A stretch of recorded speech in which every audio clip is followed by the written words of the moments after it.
ইফতারের পরের সময় এবং ইফতারের পূর্বের সময়, এই দুইটি সময় আমাদের জীবনে অত্যন্ত গুরুত্বপূর্ণ। কেননা ইফতারের পূর্বের সময়টায় আমরা যখন ইফতার নিয়ে বসে থাকি, ইফতারের টাইম হওয়ার আগ পর্যন্ত আমরা মুখে খাবার দেয় না। আমার আল্লাহ পাক রব্বুল আলামিন ফেরেশতাদেরকে বলেন, ও ফেরেশতারা, দেখো দেখো আমার বান্দা আমাকে ভরি করে খাবার মুখে দিচ্ছে না, আমি তাদেরকে ক্ষমা করে দিব, আমি তাদের প্রতি খুশি হয়ে গেলাম।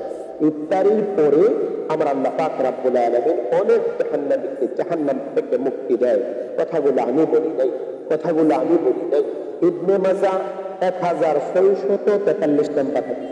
ইমামুল আম্বিয়া রাসূল পাক সাল্লাল্লাহু তাআলা আলাইহি ওয়াসাল্লাম বলেন, প্রতি রাতে ইফতারির পরে আমার আল্লাহ পাক রব্বুল আলামিন জাহান্নামীদেরকে ক্ষমা করে দেন, মুক্ত করে দেন। সুবহানাল্লাহ, সুবহানাল্লাহ। এই জন্য আমরা ইফতারের পূর্বে বেশি বেশি ইস্তেগফার করব, কেননা ইফতারের পরে আল্লাহ ক্ষমা করে।